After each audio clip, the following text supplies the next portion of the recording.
You're live, Matt. All right, we're live. Oh, right on time, 7 o'clock, just a hair bit before 7:01. Good job, Zach. It's Good Friday. Hope everyone's having a fantastic time. I'm going to have to pull this out for a second to get us going. Uh-oh. It's okay. I did see the Undertaker has joined. He has? Uh-oh.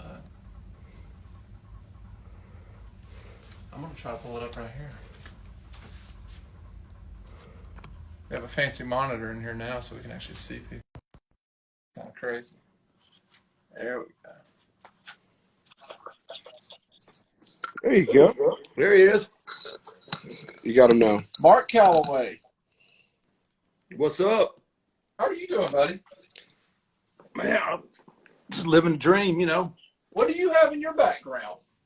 Oh. You got it? Can you hear us? Yeah. You hear me? Yeah, I can hear you. So what gun you got in the background there? So I got my F&N 338 and I got a SIG 308 right there. Because, you know, you got to protect your vital assets. Well, I see you got a stack of toilet paper being protected. That's good. Go. And you got your toilet paper shirt. There you go. Yeah, man. That's Well, for real. Got, FN Lapua back here as well. So And we didn't even call and talk to each other. I know this was just a coincidence. We both want to make sure that we had our guns, and during these times, I think you need them more than anything. I think y'all planned this. Nope, Nope. we're not playing this. You planned this. Didn't do it. Made in bed at night texting each other. We've done that before, yeah. But I think we both just want free guns, and we want FN to give us free guns. That would be nice. That one was not free. No, well, I can't say the same about ours. Ours was definitely free. And actually, I just bought a FN 5.7 pistol. Nice. Did you shoot that one with us out in Texas? Yeah. Yeah. No, That's, actually, I shot it at y'all's event in Savannah. I think I shot. No, I shot it. Oh, I did. I shoot it at the event in Texas too with Oz and Eddie. Yeah, I did. Yeah. God, it was cold that day. Yeah, it was. Yeah. That's the way it is here in Texas. It can be 80 one day, and then it can be 48 the next. And so. You definitely came the wrong day. Dustin came out the day after you did, and Right. It was probably a perfect day. Oh, yeah, it was beautiful. It was absolutely gorgeous. That's the story of my life. That was one of the coldest. It was freezing cold out there. It was miserable. Yeah. Absolutely miserable. And every time you've come to shoot with us, here in Savannah, it was like 1,000,000 degrees. When we were in Vegas, it snowed while we were trying to shoot. Ice. Texas, Yeah. it was freezing cold. Yeah, we were getting pelted with sleet and ice and rain and wind. I'd never seen the what is it, the comfort station there.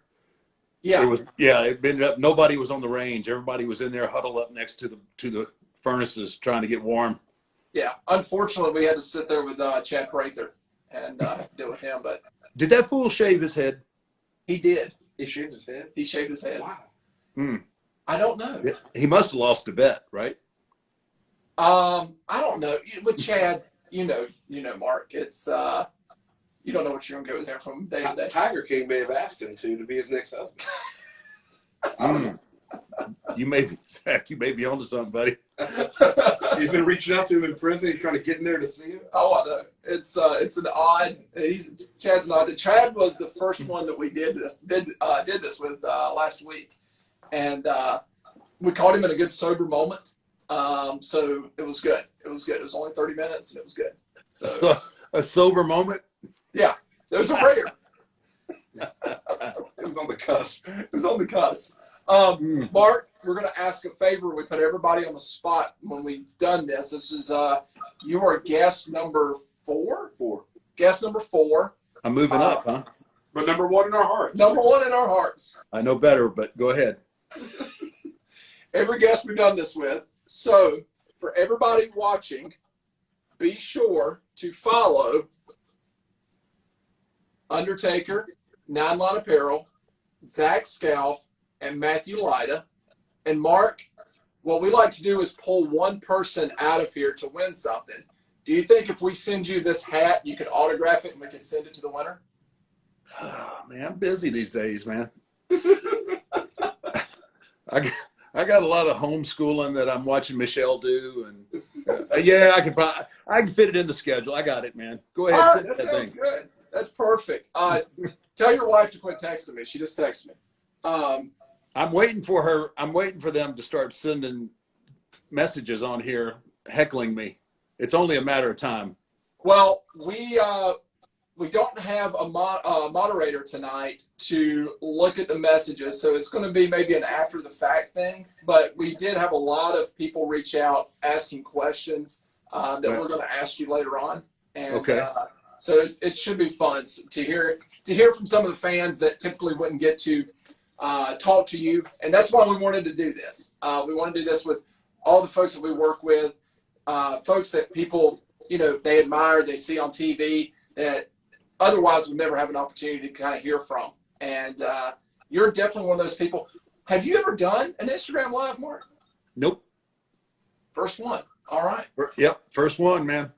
And have you done an interview since WrestleMania 36? I have not. Gosh. Man, you This is guys are like- getting all the exclusives, man. This is That like right prom there. night. This is prom night, man. This Hey, is first I'm for just everything. saying. I'm fourth. I'm fourth on y'all's list, but hey, y'all are number one in mine. So Well, If you you were were better availability, you weren't busy. Yeah, if you were so busy with WrestleMania. So since we brought it up, let's dive into WrestleMania 36. Zach watched it over the weekend. I didn't get to watch. I watched it Monday, I think, Yeah. is when I watched it. Zach, what was your feelings on WrestleMania 36 to start with before we dive into Mark here? It was weird. It was just different, being the empty, like it was the performance center, like no crowd or anything. And I still haven't gotten used to it because you don't have the crowd and you don't get the pop. So I can only imagine that it's even harder for the wrestlers and stuff that are performing, in the middle of the matches and stuff. You're not getting the crowd to react off of at the same time. Yeah. So it was just different. Yeah, and I know your match was a little bit different. We'll dive into that, but did you hear from any of the other folks what it was like for them to have to perform pretty much in an empty arena? well, it's just I mean, everybody's sentiment was pretty much the same, and it was just really bizarre because we feed so much off of of our fans' energy. I didn't have to work a match, but even I did I did a segment on the show in the empty arena, and it's just really, really bizarre because, like I said, you're looking for that energy to feed off of, and it is just not there. You have to create it in your head, and you have to, you almost have to, pipe in the fan noise in your head and create that atmosphere and like draw on your memories and draw on all these other experiences.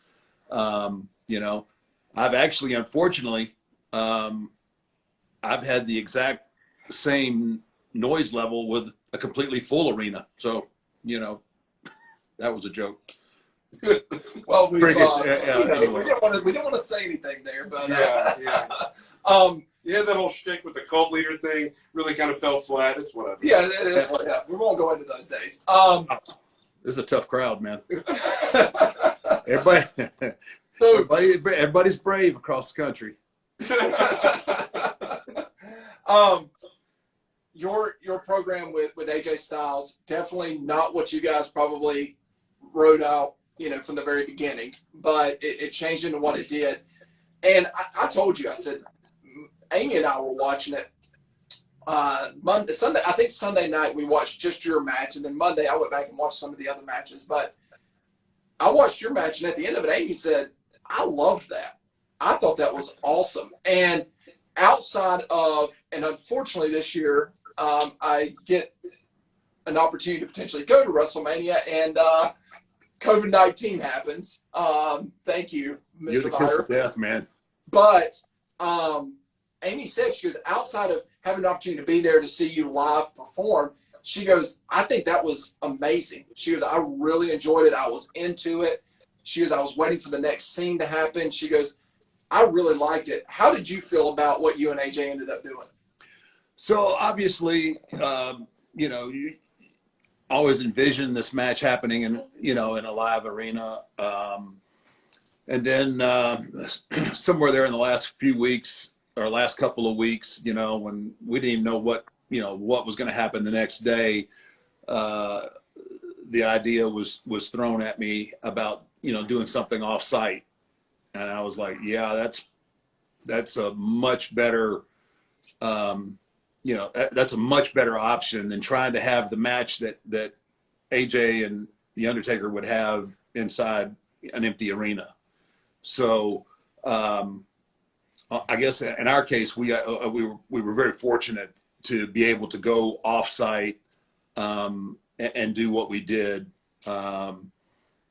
And the final product, like I said, I couldn't be more proud of it. Under the circumstances, all the different things going on, everybody to pull together and put something like that out there that was different and was intriguing. It was I can't speak for AJ, but I'm very proud of what we did. Yeah, I thought it was a unique take on what you guys were doing, and I think it was named incorrectly. I think it should have been a Buried Alive match. That part was confusing. Yeah. Well, if it would have been me, if I would have made the match, I would have said, okay, this is a Buried Alive match. AJ Styles doesn't know anything about Buried Alive matches. He called it a Boneyard match. So he's the one that made the match. So, now it's a Boneyard match. So, but even Buried Alive matches generally happened in the arena. Yeah. So I think we're just trying to give our audience something like, well, what is that? What's that going to be? What's the, we try to, add a little bit of intrigue and get people get people talking, like, oh, okay, what are they going to do? Is it going to be, is it going to be in an empty arena? Is it going to be this? Is it going to be that? So we're trying to generate, just trying to generate interest in what we were going to do. Do you think that y'all's match opens the doors for more matches similar to that for pay-per-views that Vince might kind of go down that road of more of a cinematic feel to maybe one match every year or something like that in a WrestleMania? I think because that one was so successful, I think it lends to that. But it happens, you just got to have the right, and this is not a pat on the back, but you got to have the right players to do that. Guys that really understand their characters and they really still rely on that part of the business, not just the athletic side of the business, which is, I think, more guys kind of lean that way now. Where, for me, that put me right back in my wheelhouse. And AJ could work with a broom handle and put a 4-star match on. Yeah.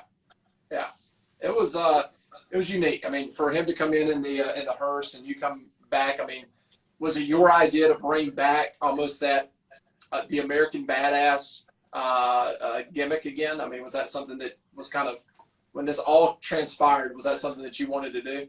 Yeah, I kind of been feeling it for a while, but also, I know I don't have a lot of matches left, so you always run the risk. Well, what do you do this big change again, and then you're not really out there. When AJ threw that first stone and made this personal, then it made it a no-brainer. Like I couldn't stay that mainstream Undertaker and be able to respond and deal with the things that he was saying in that character. So a lot of people have been curious, like, what is the unholy trinity? Well, the unholy trinity that I referenced was the dead man, the badass, and then the man himself, which obviously Mark Calloway. And I put them all together, and that was kind of my brain was working that way. It was like it was the unification of all these three entities into one person. So that was that's where that came from. Now, for the rest of the night, for WrestleMania, Zach came to work on Monday and was talking about all these different matches. And, I think Edge and Randy Orton, they're still wrestling. That match may still be going on. Yeah. It was so long. I tell you what, hey, but it was a long match, but I thought it was really good. Especially. It was really good. And it was you said it was the match. It was never slow. Like, it was excellent. Yeah. It was just so long. I went and made some waffles. I came back. Yeah, but see, that's where trailer. It was crazy. See, and that's where your audience helps you, though. Like that match was really good. Now you put people out there, and get their reactions, and that match it seems 15 minutes shorter because they are just all they're working off of is the energy of the building, pure physicality of what had been done in their issue. What helped us and what my mindset doing ours was like, this is one of those rare opportunities that you get to hear someone talking serious smack. You usually don't get to hear that because your audience is, your audience is live, and some of the things that are said are, or some of them are pretty funny, some of them are pretty like, okay, all right, that shit's about to go hot, and but that was what I think was really helped us was just the verbal communication between us. It was like, I don't know, this is like being in a fight, and when you're up, you're talking mad smack, and you get to hear the grunt, and you get kicked in the ribs. You know what that feels like, and you know what it sounds like, and so But no, I thought they did a killer job with what they had to work with. Now, the other day when I was talking to you, do you think that the women stole the night for WrestleMania? Because it seemed like their matches were really good during WrestleMania. I mean, what was your feeling about that? Let's see. So I watched Charlotte.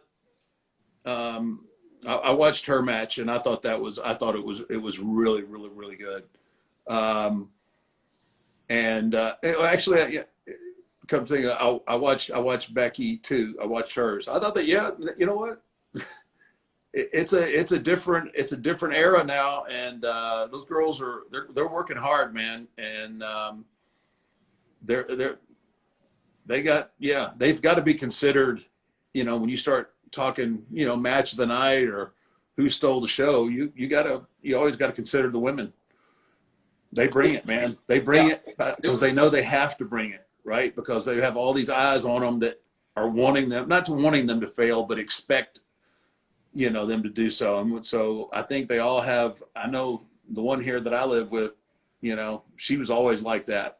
Like, she always wanted to, bring everything she had because she knew, the curve was in the, they were graded on a steeper curve. And I think it's the same today. How does it feel to be the second best wrestler in your house? I've come to live with it. I've come to grips with it. It's not only the second best wrestler, it's the second best. Well, now with my daughter, I'm the third best athlete in the house. So, hey, my pride sits up here on one of these shelves back behind me. I'm used to it, man. Well, let's move out of WrestleMania. Let's move into. I got one more WrestleMania question. What is your opinion on the match that I'm still waiting to start and that would be the Firefly Funhouse match. I'm still not convinced that it started. What do you think about that? I'll get back to you on that. It was different. It was a different. It was different, and it was entertaining. To me, it was entertaining, and it was entertaining. It made you think. Yeah. You know, and it was like, and it put you in that state, like, okay, where are they going? What are they going to do? Again, I think for the circumstances, I thought it worked. Can I give you all the nuances of it? No, because I mean, I wasn't there, and I don't, you know, I don't know what the, you know, the whole psychology of it was, but for this WrestleMania and, you know, the parameters that we had on us, I thought it worked, and it was like, you didn't take your eyes off of it because you were like, well, what the hell's coming next? Yeah. You know, so, definitely not traditional. And probably, you know, I don't know if you'll ever see another one, or if you do, it would probably be different, but I don't know, man. You know, sometimes you got to make chicken salad out of chicken shit. And I think I thought it was cool. I did too. You know, Rich I mean, like I said, the whole time. Yeah. During it, like, I was trying to figure out what was going on, but we couldn't stop watching it. Yeah. Like, you wanted to see what was happening next. It was definitely weird, but it was entertaining. Yeah. And, you know, it was very creative. So whoever put that together, kudos to them. I thought it was more of like a really long extended promo, and not necessarily just like a match. Yeah. Right. That's how I was watching it, and it was entertaining. It was good. Yeah. They definitely dug into some part of their brain, whoever wrote that, Yeah. and pulled something out that I couldn't. John Cena doesn't need to have hair though. That was the most unsettling part about the entire match. Is him having a full head of hair. yeah, yeah. I think he's playing on different fields now. So Yeah. I think he's gonna be all right. Yeah. I think Cena can pretty much do whatever he wants to do these days, and he's Yeah, pretty much. So we'll ask the first fan question. This comes from Tony Rodnicki. I know Tony. Okay. Sure you do. He runs here. Well, he's part of my running. You haven't talked about how good I look, Mark. Look at this. I've been waiting, brother. It's like it's like you've lost a whole human being. I did. I lost. Look, what I lost, Zach gained. Zach, show him how fat you are now. That's harsh. That's harsh, man. That's harsh. But no, brother, Hey, I can run faster than Zach, but Zach can still kill me. So you're gonna get tired sometime. Oh man.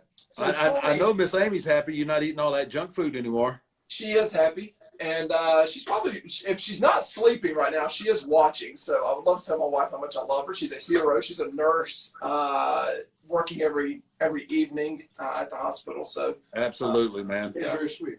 Yes. I would like to take this opportunity to tell all three of my ex-wives that I'm sorry. Anyway, next topic. All right. First fan question from Tony. What wrestler or match goes down as one of the most memorable or favorite in your career? Wow. Man, I got a lot, but I tell you what, WrestleMania 25 with Shawn, man, that's just one of those matches that everything went the way it was supposed to go, for the most part. I mean, it would have been nice to do the dive and land on somebody, but other than that lawn dart other than the lawn dart over the top rope, man, that was really special. You know, he's I tell you, you know, there for a long time, and a lot of people know this, a lot of people don't. You know, early on in our careers, I didn't care much for Shawn personally.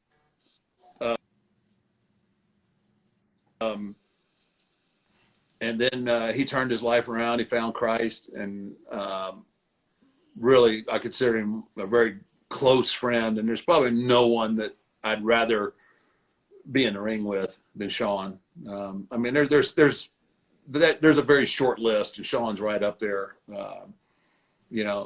He's just one of those guys that don't have bad matches, and he thinks outside of the box, and he's creative, and Sean was always ahead of his time as far as the things that he could do athletically, and but in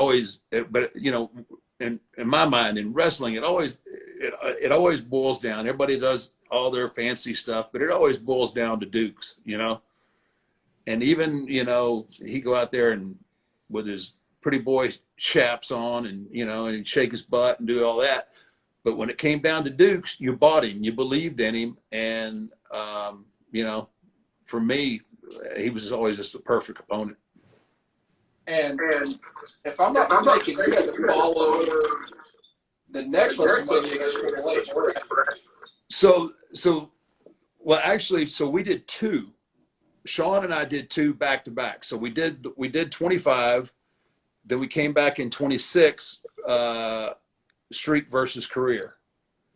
So and then after that one, which was that was another match that, talking about a little bit of pressure, is trying to follow the 25 with 26 and then come out of those two. And then, it was kind of like a continuation. Then I did two matches in a row with Triple H, but the whole story kind of went through the whole 4 years. It was me and Sean, and then me and Sean for his career. Now his best buddy steps up. He wants to do it. Right. And so the first one with Triple H is I won, but I couldn't walk out. I couldn't leave the ring, right? So they had to bring the gator down, put me on the gator, and haul me out of the stadium. So we brought that one back, and we did that. We did it in a cell. We did it Hell in a Cell, which Triple H and I think between the two of us have 20 some odd Hell in a Cell matches. Sean was the special guest referee for that. So, I mean, those 4 years were probably the most special and probably some of my proudest work in the company. And I've had a lot of matches that are really good with a lot of good guys, but I mean, those 4 years were really special.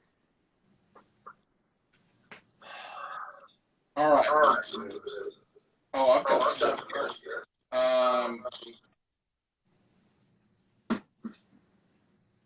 Mankind, Hell in a Cell. The match lasted for like 10 minutes, and those 10 minutes were the craziest 10 minutes that's probably may have ever been in wrestling. Yeah. When you walked out of the curtain and you saw him standing on top of that cage, I know that if I'm not mistaken, you had a broken ankle, sprained ankle, something like that.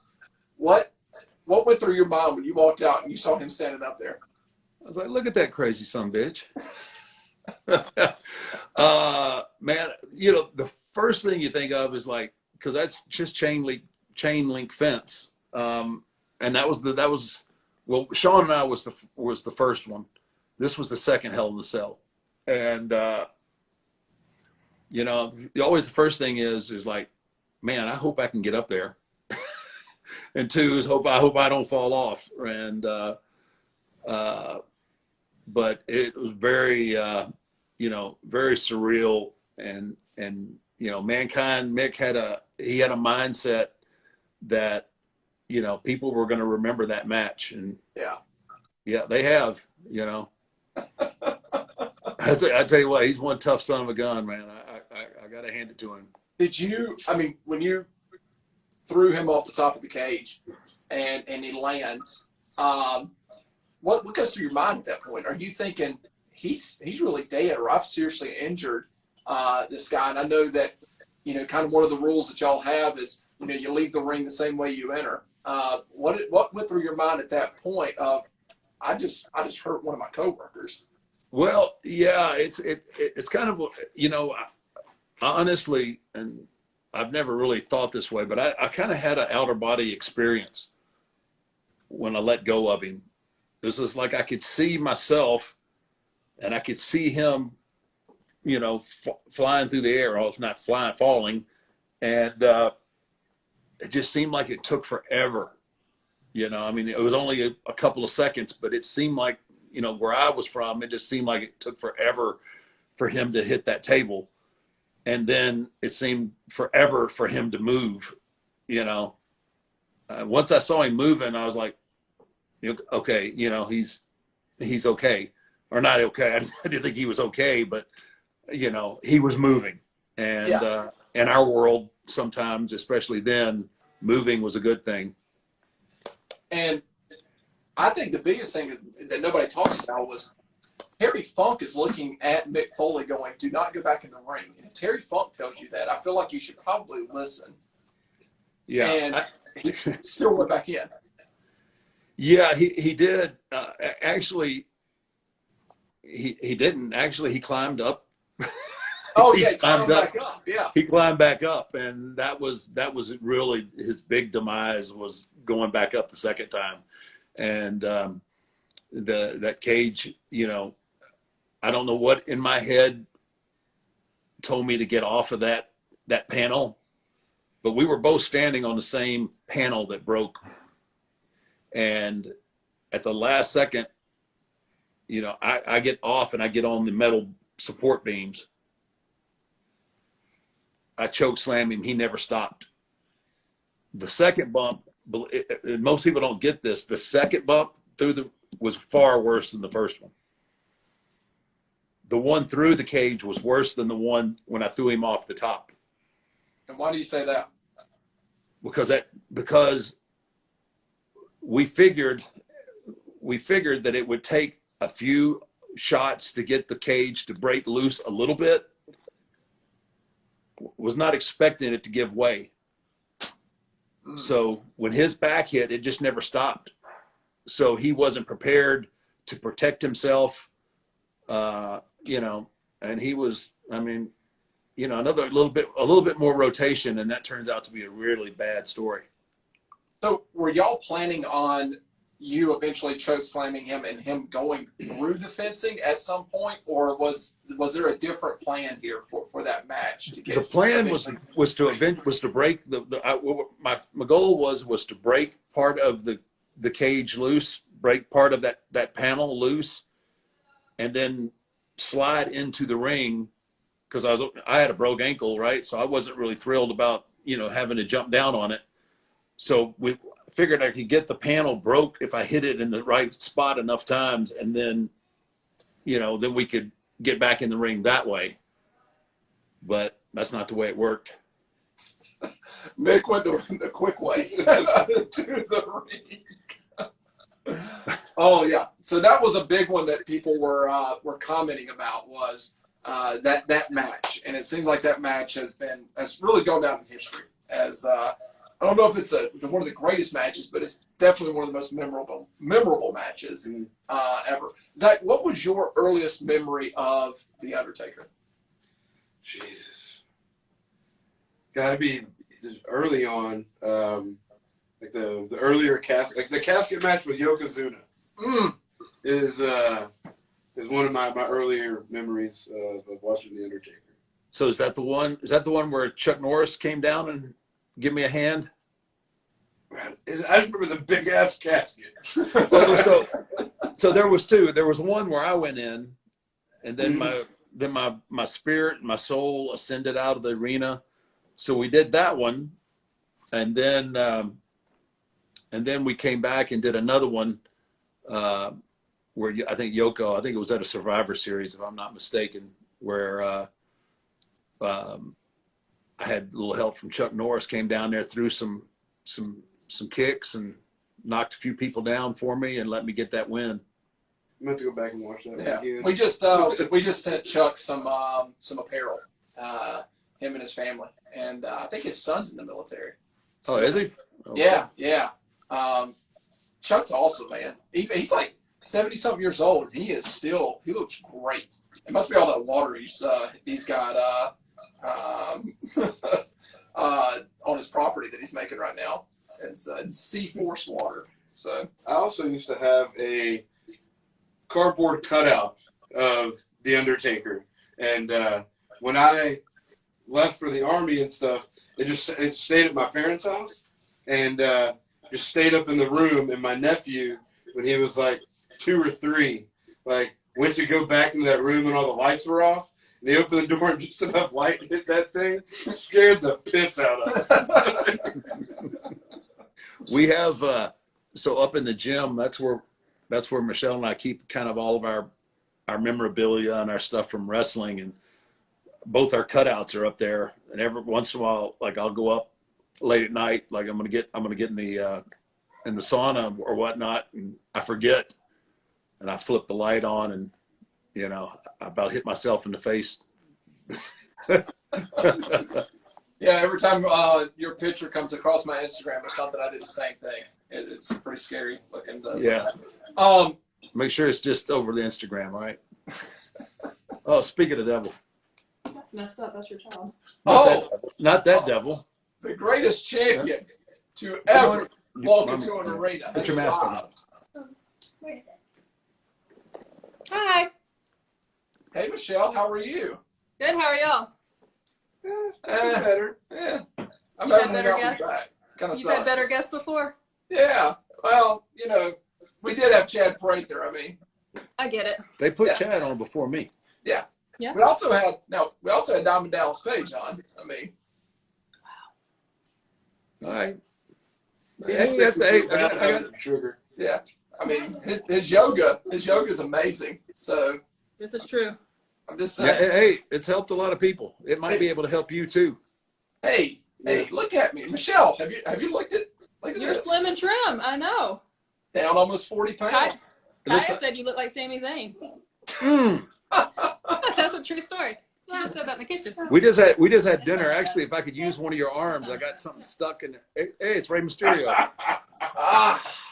Oh, come on. Come on. So now that we have a real champion in the room, Michelle, Yes. how does it feel to be the best wrestler the second best wrestler behind your daughter Right. in the Callaway household? Oh, I mean, we're used to it. It's nothing, nothing new around here. Yeah, boo, daddy. I get no love, man. So, No love. Michelle, I'm not going to waste all my questions on you because we're going to have you on hopefully soon. And I do have one question for you though. Yes. It's a serious one. How tough is it being married to a professional wrestler? I know that you are a professional wrestler, but how difficult is that as a wife, seeing your husband go into the ring and put his body through what he has to put it through?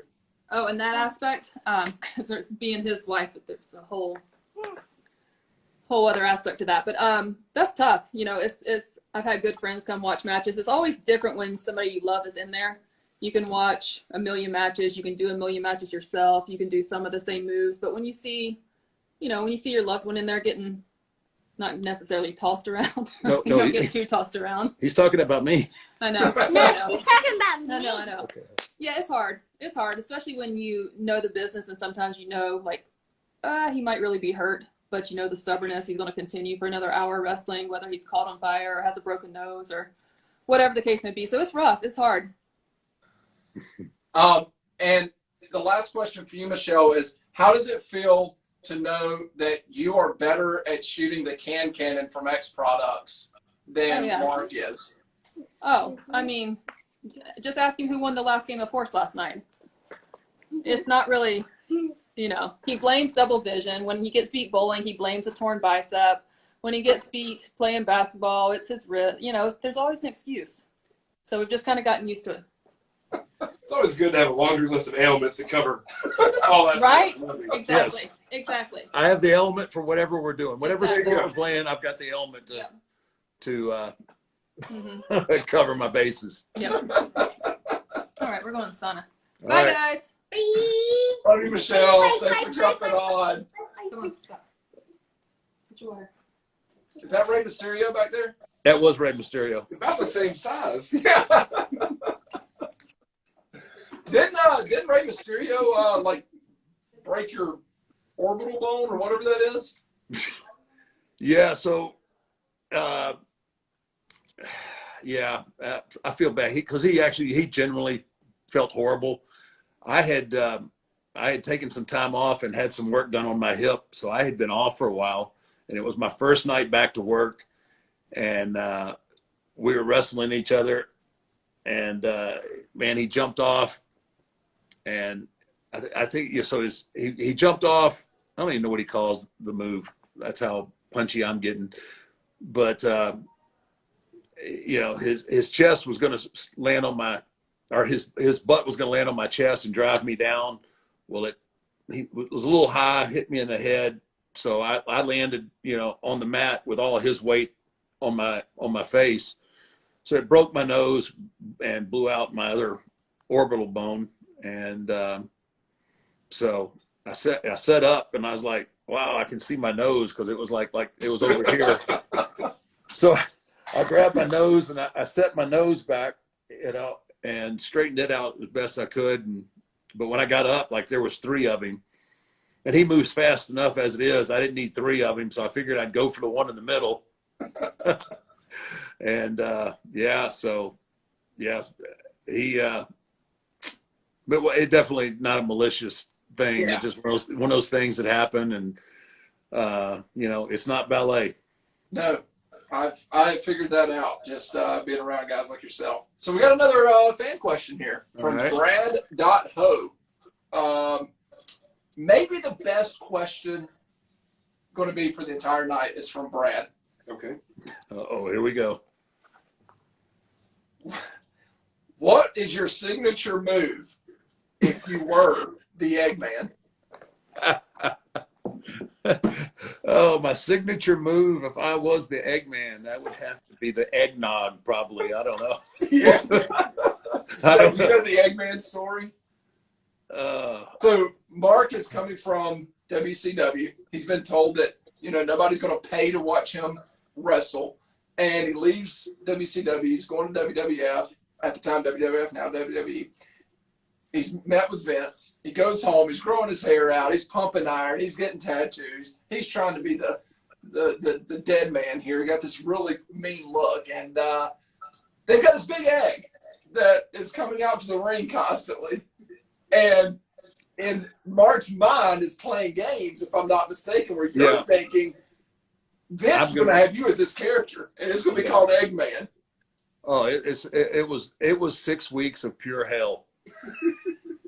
Because like you said, I'd had a flat top, and I'd started growing my hair out, and all this. Dead man hadn't even been a thought yet in my head. I hadn't heard anything, none of that.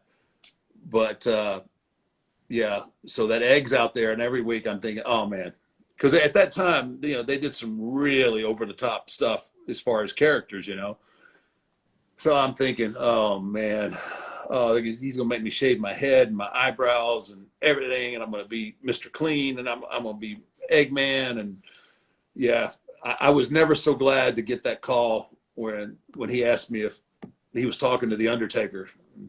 I didn't know what the Undertaker was at the time, but I knew it wasn't Eggman, and I was pretty damned happy. So whatever happened with the egg? Well, the egg hatched open and a chicken ran out or something, didn't it? Well, yeah, it was the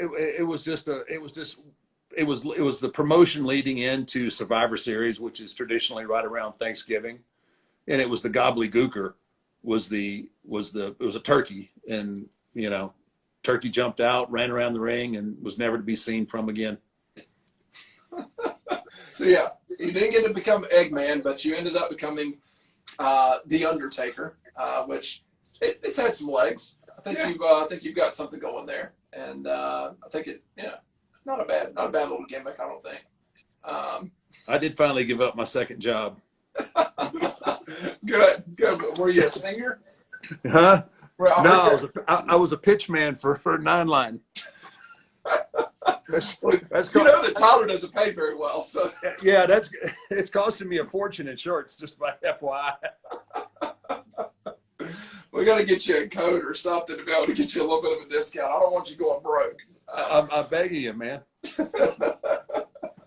What else you got? So there was another one right here that was really good.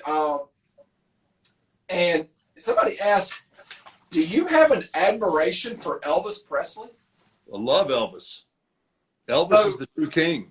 Mark, how do we not know that? I am a huge Elvis fan. And Oh man, I actually have a scarf that Elvis wore on stage in Vegas for a concert. What? shut up. Swear to God, man. No. I brought it in. I don't believe that. I brought it in, yeah. I'm gonna need that authenticated. I'll take a picture when I get home. And I'll Yeah, how do send you it to know? Who told you that? How do you know that it's not? The guy on eBay said it was real. He said it was real, Who huh? told you that he wore it on stage? A little old lady that I bought it from at the flea market. Mm. No, Yeah. I've got a scarf that Elvis wore on stage. I'm a huge Elvis fan as well. I brought the scarf in. I still want to know who told you it was worn on stage. Because I know you didn't see Elvis. How do you know that I didn't see Elvis? You were dead before he was dead before you were born. Yeah. So how do you know it was? How do you know Elvis is dead? Well, I can say like the Undertaker shot this firearm behind us because I saw him physically do it. How do you know that scarf was worn by Elvis? Don't kill my dream of whether Elvis actually wore the scarf or not, because I believe that Elvis wore the scarf. Has that Worn by thought never? Elvis, the landscaper? Has the thought never crossed your mind? I wonder if Elvis really wore this or not. Oh, absolutely, Mark. All right. Okay. It was a Okay. gift given to me from an old lady. It really was. Uh-huh. Her name was Celine Mahler. She's actually an author. If you look her up, and she did a book one time that Betty Ford actually absolutely loved. And don't go down a bad lane here, Zach. But Betty Ford loved this book. Celine Mahler got famous because of Betty Ford and loving her book and stuff. And she ended up marrying a guy. A lot of people come famous from the Betty Ford Clinic. She got married to a guy that ran a casino in Vegas, and Elvis played there. And she got one of his scarves, and she gave me that scarf. My mom's brother's second cousin's dog's boyfriend's twice removed son got this scarf. Hey, if that's a legit scarf that Elvis wore, then I would be very impressed. How do you know it's not? I don't know that. I'm just saying, if it actually is legit, I mean, that's worth some ching right there, man. Yeah, I got some really cool stuff. Are we hurting your feelings? I've got a lot of really cool memorabilia. As much crap as you talk, now your feelings are going to get hurt. My feelings are not hurt.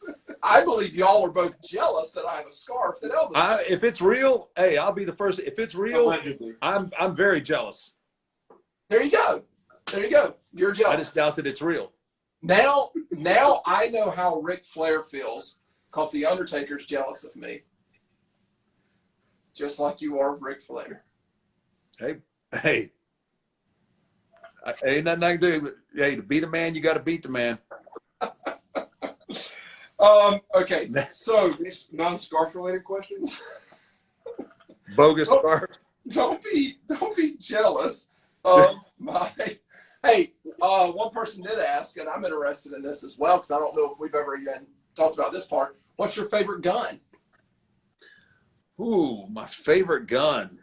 I have a feeling my favorite gun I haven't even picked up yet. It's still out y'all's way. You know what? They moved to Tennessee now. That's how long it's been. They're in Tennessee now? They're in Tennessee now. Well, hell. Well, at least they're closer. Your gun is traveling across the country. They're slowly just going to make their way to Texas. Yeah, I've been steadily. It's almost a year, right? And I've been talking about next this month. gun. I've been talking about this gun nonstop for a year to people, and everybody I'll like, tell you "Hey, what can you I?" haven't been doing for nonstop for a year, shooting that gun. Yeah, well, yeah, I ain't shot it. Yeah, you kidding me? Hey, it's gonna be nice though when I get it. Yeah, it's going to be awesome. You're going to have to wrestle until you die to pay for the ammunition. Oh, $5 a round. It's $750 a round. $750. Is Yeah, it with the $750 market, a round the now? way it is now, prices are up. It's $10 a round. Yeah, it's right $10 a round right now with the way ammunition is. Well, it'll look good. It'll look good back here. Yeah, it's a good trophy gun to have. Oh, man. Kaya doesn't need to go to college. No. She'll get an athletic scholarship. Oh yeah, easily. Yeah, she'll be fine. Okay. I'm not finding any other good ones in here. I got a question for you, Mark, because when it comes to wrestling, it is what it is. Oh, I do need to do this. Okay. You're supposed to save that for the end. Save it for the end. Okay. That fan question for the end. My bad. I have one. Ask yours. You go. No, you go ahead. You go I have ahead. one. 'Cause I asked the same one to Dallas the other day. Yeah. In your entire career, you had the different personas of the Undertaker and everything. And within those came multiple different storylines and everything. In your opinion, what is the most bizarre storyline that you participated in? You put me on the spot. There's only 30 years of stuff I got to recollect. I don't know. I think probably trying to kidnap Stephanie and marry Stephanie and all that I did. That was out there when you start trying to, when I started putting when I put Stephanie on my symbol, and I mean that stuff was. Yeah, I was gonna say we're not gonna really go with the crucifying people thing. I was trying to work around it. I did not want to offend Matt, but I was trying my best. So you go ahead. Yes, it resembled a crucifixion. Yes, it did. Dallas's answer was the stalker storyline. Yeah. Next question. What do you got, Matt? All right. Before we go to the next question, be sure to follow Undertaker, 9 Line Apparel, Zach Scout, Matthew Lyda. You're going to have an opportunity to win. Look at this, a 9 Line hat that Mark is going to mess up by autographing the bill of it, probably. So you can win an autographed Undertaker hat. Here's my question, Mark. Debo, I have limits. Debo. Whew, man. Now, I'm glad you're deaf and you can't hear what he's calling me. Oh. I'm not going to go down that road, Mark. I'm going to keep. I'm just telling you, I got limits. I got limits to how much I will take. I'm gonna keep it cordial here, man. I'm just so, Mr. Calloway. Yes, sir. The first time we met in person. Well, the first time how you got connected with us was somebody saw you on the internet wearing 9 Line, and I looked up on the internet what your real name was, and then we looked into the system and found out, okay, this guy's been buying a lot of T-shirts from us for quite a while, and Tyler had really no idea who you were.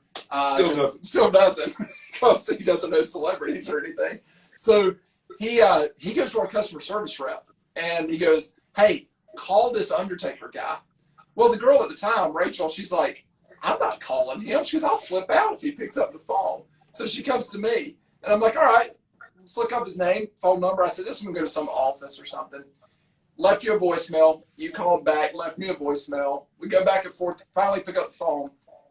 And I was like, "Yeah," I said, I've seen a guy on the internet that kind of goes by the different name as you. I said, "Are you the Undertaker?" You go, "Well, I'm what's left of him." And we talked wrestling for about 60 seconds. And then I think for the next 20 minutes, we talked barbecue and guns. And I knew then, I was like, "Yeah, this is my guy right here." I was like, he likes two things that I love. And the first time we hung out, we ate at Kreitz Barbecue in Lockhart, Texas. Maybe the craziest lunch I've ever had, because there was, 6 or 7 dead animals on this table in front of us. There was quite a bit of protein on the plates. There wasn't plates. It was butcher paper. Yeah, it was butcher paper laid out in front of us. Yeah. I think we, talked very little, ate a lot. You've traveled the entire world. When it comes to barbecue, outside of Lockhart, Texas, where are you going? Well, what are we talking? We talking brisket? We talking ribs? I'm talking dealer's choice. You wake up and you go, "I need barbecue in my belly today." Well, I tell you what, if it's brisket and we're not out of Lockhart, it's hard to beat. I mean, Franklin's in Austin. That's where they line That's up your every. place right there. Yeah, I mean, by 11 o'clock they're gone. They're done. They sold out of brisket. They've put out their pits, and they'll see you in the morning when the line starts again. Yeah. It's the Didn't you say craziest that thing. y'all used to pay homeless people? Yeah, we would pay homeless people to wait in line for us. We would buy their food and give them extra money because we had to work. So we would pay the homeless people to wait in line and get our barbecue for us. And we were employing people. That was a good thing, I guess. They're eating Yeah, and man. got some money in their pocket. What they use that for? None of my damn business. Pay it forward, brother. Just pay it forward. There you go. Now, I know with you being a Texas guy, it's all about the meats. I'm a Carolina guy, so it's all about the sauces. If you're over in North Carolina, South Carolina, I mean, what kind of sauce are you putting on your pulled pork? I put that yellow sauce on there, man. There you go. There you go. Good for you. Mustard sauce, right? Isn't it mustard sauce?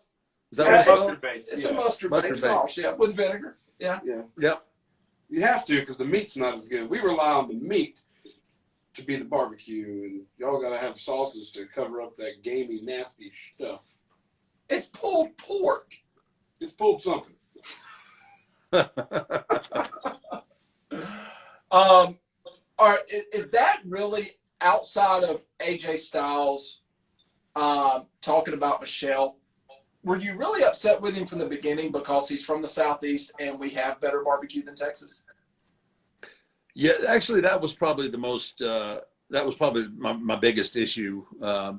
Is that you guys actually think that? It's like guys from Georgia. You think that they had a football program and we had to send our boys from Texas over there a couple years ago. And never mind. That's just a whole nother. Hey, What was that? Was that the Sugar Bowl? I'm not a Georgia Bulldogs fan. I'm not a Georgia Bulldogs fan. I'm just saying. He's at Texas A&M. He'll tell you all about their male cheerleader things doing this, and they look like they're ice creams. Just because we have traditions that go back before Oh, 1998. Mark, here we go. He's an A. You know how these Aggies are. Yeah. Third generation. Yeah. They just do this. Third generation Aggie. He'll tell you that. Third too. generation Aggie. Yeah. Wow. Oh my The God. cult runs deep. Oh Lord. So, Mark, how did you find out? When was the first time you found out about Nine Line Apparel? How did you discover our company? Let's see. I think I saw a shirt. I don't know if I saw it on IG or whether I saw it on somebody, but it was the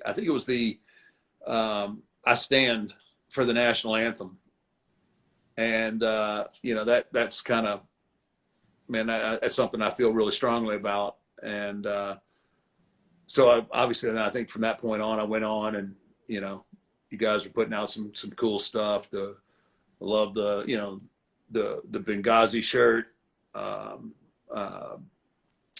got them all. I don't know. I think you might have every shirt that we've done. Do you own Yeah. an homosexual shirt? I do. I haven't worn it, but I do have it. It's a collector's item. That is a collector's item. That is. I got a Yeah, picture. those sent first to me 3 or that's 4 wearing one. Those first 3 or 4 purchases that I made, they were big packages. Yeah, they were. Yeah. Oh, I know. When we looked Yeah. into your history, we were like, all right, this man's closet must be full of Nine Line. I was like, holy God. And but with that part, we definitely appreciate. And you mentioned the Benghazi shirt, and I'll tell this story because I tell this story about you all the time. By the way, and people ask me, they'll go, we get to work with a lot of really cool people, a lot of really cool celebrities and big names, and the one that everybody really does ask about it is the Undertaker. What's he like? And I think it's because for so long you didn't allow people into your personal life, Right. and you didn't allow the cameras to be there. And with the Benghazi shirt that you mentioned, when we were in Vegas at SHOT Show, there was 2 times where you looked at me after I've taken 5 million pictures of people with you. You said, hey, get my picture. And both of them was Mark Geist and John Tiger Big, from yeah. Benghazi, and we were at the cigar lounge, and having Bible study, and and we're with an eclectic group of people that night, sitting around. To say the least. Oh, it's crazy. And at the end of the night, you stood up and you said, "I cannot believe I just got to hang out with Tig. Man, this was awesome." And I mean, you were like a kid in a candy store. You're like, "This was amazing. I can't believe I just got to sit here right across from him and talk to him." And I'm just looking at you thinking, he's walking away going, "I just had a cigar and drinks with the Undertaker."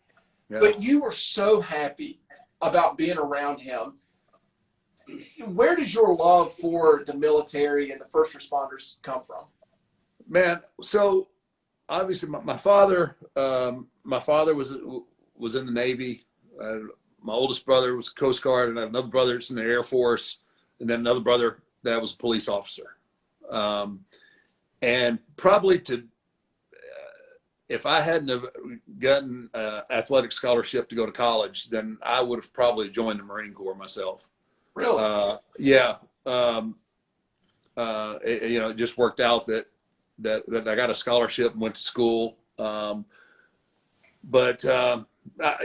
just, with me, that's where it all starts, man. When somebody goes and volunteers, put their life on the line for the betterment of our country, of our way of life, and that's just a different kind of person to me, a different individual. And then, so it's just another. I don't take it for granted, When I tell somebody, thank you for your service, it's just not something that you say because you're supposed to. Yeah. I genuinely mean it, and I know because of the sacrifice of so many that I get to live and do the things in life that I want to do. And with those guys, with Oz and Tig, man, just that, that whole thing was just screwed up. And obviously those guys, they served their country, and then they were using their skills, to take care of some, ambassadors and doing all this stuff, and then to be left hung out to dry like that. I mean, and then to fight the way they had to fight, man. They're heroes, man. Yeah. They really are, and and it was so funny because there was a million questions that I wanted to ask them, because you watch 13 Hours, and I remember, I think it was at the last 9-line event there in May, somebody else asking how was it? Was it kind of like the movie? And Tig, being Tig, he was like, yeah, pretty much, without the cars flipping, it was like, it was so low key, to me, but like, I'm hanging on every word. Like, I want to hear about, how this happened. And I want to hear about, how Oz's arm, got jacked. I just like, because that stuff matters to me, Yeah. and it matters. That's why I wear you guys stuff, and I can't tell you how many times people come up to me and just say, hey, thanks for, supporting, and they'll always point to the flag and so like I said, and some of the most rewarding things that I got to do were a couple of my trips to Iraq with WWE. I mean, obviously it's nothing compared, to what you guys did over there, but it was pretty cool being able to hit a couple of fobs that, when we landed, they were like 12. They were, I think this one particular fob, they went out and found IEDs. Right, it was only like 12 people on this base, and somehow or another they got screwed up so that we, we had all these bases that we hit during the day, and they had the one with the fewest amount of people. We had like 2.5 hours with, right? So we got to spend all this time with these guys, And then to hear them say, hey, we don't even get our mail out here. I think we were like 2 miles from the Iranian border, right? And they're like, we didn't think you guys were coming out here. We heard you were coming, but we didn't think y'all were going to actually come. And I'll never forget, you know, they're kind of behind the berms there and the sandbags and everything. And you could see it on their faces. They were like, you know, as our helicopters were landing, you could see it on their faces that they were like, holy, you know, when they could start to make out our faces, you know, they were like, holy shit, they came. They actually, you know. And so those kind of moments were, you know, I wouldn't trade those for anything. And I know that you're a buddy of yours and the guy that lives, I think, right down the road from you, Jesse James. He came out while I was there in 2003.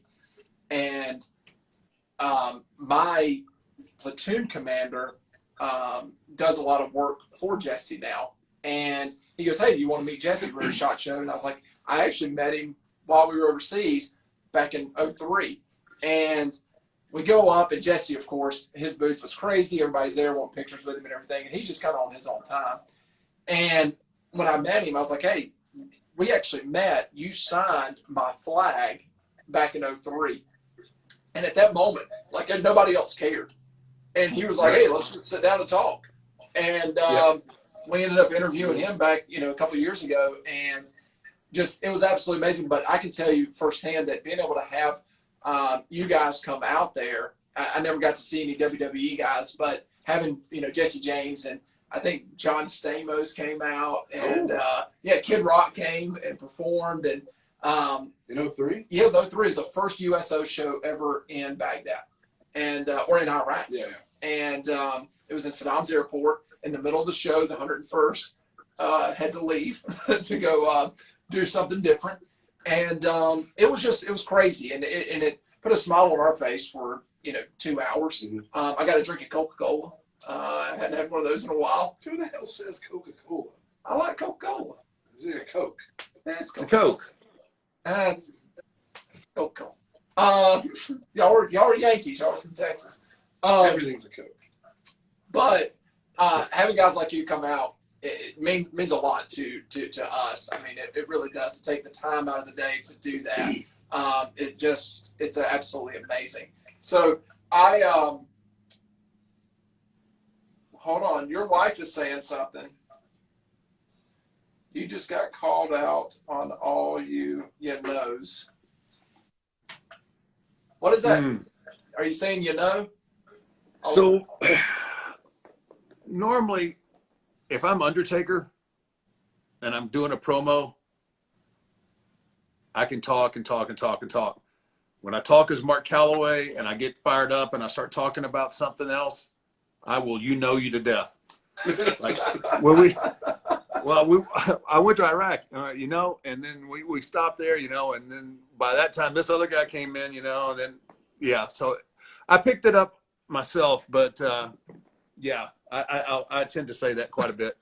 Well, we're not going to hang on to you for too much longer, but I do want to ask you about the documentary that's coming out. It premiered, I think, after WrestleMania, a little teaser or whatever for about 10 minutes. Right. I watched it, and I mean, I watched it night before last. I can't wait, to be honest with you, because getting to know you over the last couple of years, I've gotten to know Mark Calloway, and that's kind of how that's how I look at you. You're Mark Calloway. You're the guy that eats barbecue and shoots guns, and that's who I know. So seeing this behind the scenes thing that nobody else has really got to see, not the public. How is that? Because you've gone for so long staying private. What was it like, those cameras coming into your life and the world being introduced to Mark Calloway after 30 years? Yeah, it was really strange, and it took me. It actually took me a while to really let my guard down completely. It was so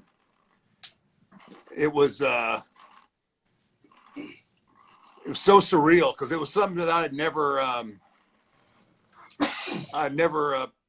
obviously never anyone ever got to see that side of me, and But I think it's the stuff people are going to see. They're really not going to believe that we let them in that much into our lives, and it chronicles so much of the last few years of me trying to get ready for WrestleManias and matches in general. I'm really, I've only seen little bits and pieces of it, but it'll probably be about 4 or 5 weeks in a row episodes. That's how long it is. That's how long we've had these cameras following us, and you're going to get a lot of insight into not just the character, but the human beings that are me, myself, and Michelle, and the things that we have to go through and get ready, the things that I have to go through to get ready for Mania or big matches. And it's I think I'm pretty excited about it. I can't wait for it to come out, and I think people are going to really be excited once they get their hands on this stuff. I'm definitely excited about it. I think it's going to be really, really cool. All right, so got one last fan question here. I'm going to go ahead and do this. Fan question here for you, Mark. You can tell this is really legit. Here we go. Recently saw you in a video with a Twitch streamer that goes by Dr. Disrespect. Any chance we see you make it into the streaming platform? Yeah, negative, Ghost Rider.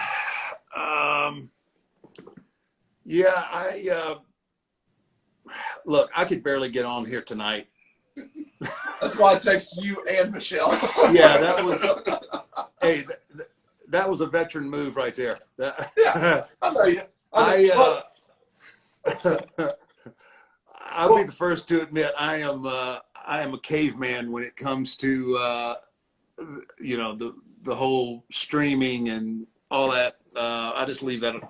Well, Mark, you'll be happy to know that tonight, Nine Line Apparel has teamed up with the Military Veteran Gaming League charity, and they're streaming this right now on Twitch. I know you're very familiar with Twitch. Want to give them a shout out for supporting our mission, and if you want to catch some more action after this, they're going live pretty much right now. So, Mark, 2 more questions. 2 easy, quick questions. First one, have you seen Tiger King? I have. I finished it not last night, but the night before. Mark, I texted you the day I was watching it. Second question. Impeccable timing Carol we Baskin have. kill her Right? husband? Well, I didn't hear your question, Zach. What was it? Did Carol Baskin kill her husband? Yeah. She did. I mean, you are an Undertaker. You should know this thing. Yeah, So. she chopped him up, fed him to the tigers, I'm sure. What was you went up to the one in Myrtle Beach. I mean, what was that experience like? I tell you what, so obviously we have no idea that this documentary is about to come out, right? You were there a week before the documentary came out. Impeccable timing once again. We plugged the hell out of that place too. I mean, we have pictures. Y'all did. You did a full video, you and Michelle in the pool with the tiger and the whole thing. I must say though that Doc Annell's place, it was first class. I mean, it was really. It's not some cheap park where you see them in a bunch of, steel cages. I mean, they have really nice enclosures built, and they treated us really well. They, the staff, who knows what happens, once things are over. But they seemed, like I said, they seemed like they genuinely, cared and loved for these animals. And they treated us great. We had a great time while we were there. It was, I don't even think it was a week after we got back when you texted, "You've got to watch Tiger King." Oh, it was that Saturday, and I was texting. I was like, Mark, the guy that you went to the place, he's on this. I said, I think I'm like halfway through the first episode. And I'm going, hold on. I paused it, pulled up Instagram. Amy confirms it. And I'm like, he's got to watch this. I keep playing it. And I'm like, this is insane. This is insane. And I told you, I was like, you're going to lose a day. You've got to commit a day to this thing because you're just going to binge watch. It's insane. Yeah, it was, out of everything, I mean, he did seem to be the most, I don't know, the most normal, laid back. Yeah. I watched the podcast with Theo Vaughn. Theo Vaughn interviewed him. And that guy, he said, man, he goes, a lot of stuff you saw on that Netflix, he said, it's blown out of proportion. He's like, and out of context. And and he's like, I don't have, 8 girlfriends that are 20 years old. He goes, that's disappointing. Well, he even said, he goes, look at me. He goes, I got it. He said, trust me, I got 3 girlfriends. They're all in their 40s. It's like, he said, that's what I am. And he goes, but he said, yeah, they really kind of, took things out of context and played on certain things. So, yeah, he was a little bit different. So before the last question, just want to remind everybody, go give us a follow, Undertaker, 9line, Zach, and Matthew Lyden. You sound like Graham Allen telling people Mark, to swipe up and share. Well, Mark is he's going to potentially sign this hat. Somebody's going to win the hat. Super, the fans, let me tell you something, it's crazy right now. All the comments, these people will love to get this. So, Mark, on a serious note, last question.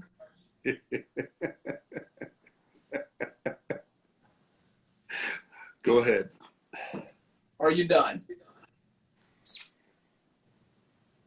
We'll see. All right. Well, we'll take it. We'll take that for what it's worth. Hey, I love you, man, but I can't give that up. I can't give that up tonight. I know.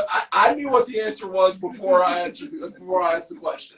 And, watch the documentary, and you might have a better perspective. Okay. Shameless plug, man, on WWE Network. Hey, so come Mark, on, man, work with me a little bit. Hey, man, I had to ask the question. If I didn't ask the question, that's what everybody's asking. But honestly, hey, I was done before AJ went on TV and started talking smack about my wife. Then every time I think I'm out, they pull me right back in. Famous quote. Well, Mark, once again, thank you for doing something you've never done before, coming on Instagram Live. Thank you for doing what you do and supporting the military, supporting the first responders. It's an absolute honor for 9line Apparel to constantly see you wearing our shirts and supporting our brand and believing in what we're doing. And it means absolutely the world to us. And at the end of the day, whether you ever step back in the ring again, we've had personal conversations. I think you've got such big things to come in your life. I think that you've just started. You've got a platform now that is going to be amazing. I'm happy and glad to see that people are getting introduced to Mark Calloway, because Mark Calloway is such a good guy, and I am so happy that the world's getting introduced to him. Well, I appreciate that, man. And like I said, I've really enjoyed, being able to help in the little ways that I can. And you guys by far have the best fundraising events. It's not every day you get to shoot watermelons out of helicopters. And come on, man. You guys, that's Americana. There'll be an announcement next week. I'll shoot you over some emails or a text message, and you might have that opportunity again. It might be later on in the year, though, once this whole coronavirus thing gets out of here. And it's going to be a much cooler temperatures, it looks like. No problem with that. Well, Mark, thank you so much, man. Thanks for coming on, and look forward to seeing what the next chapter is in store for you, because I know it's going to be something great. Well, thank you. And you can rest assured that product placement will be involved in it. Well, we appreciate that very much. Tyler really appreciates that. So does his children for their college fund. Go to 9lineapparel.com. So, Mark, thank you so much. Now, to get off of this, you hit that X button. Okay, hit the X button on the screen. This one up here in the right corner. There you go, buddy. There you go. Thanks, man. We appreciate it, buddy. Thanks, guys. Good talking to you. Do Mark. See you guys. All right, everybody watching, if you want, go over to the Twitch account. It started at 8 p.m. for Military Veteran Gaming League charity. Thank y'all for joining. Mark was great. If you guys comment below on who you want to see moving forward, and it's going to be at 9 p.m. for the Twitch. Also, be sure to follow us, Undertaker, 9 Line Apparel, Zach Scalf, Matthew Lyda. Undertaker's going to autograph this 9 Line hat and send it to a lucky winner. We're going to pull one out of everybody that follows all 4. So, guys, thank y'all for jumping on tonight. Stay safe. Wash your hands. Use hand sanitizer. Get a mask. All the above. Listen to, what the doctors are saying. Thank you so much. It was a fun night. We had the dead man on tonight. That doesn't happen very often, guys. So thank y'all. We appreciate it. Thanks for the support. And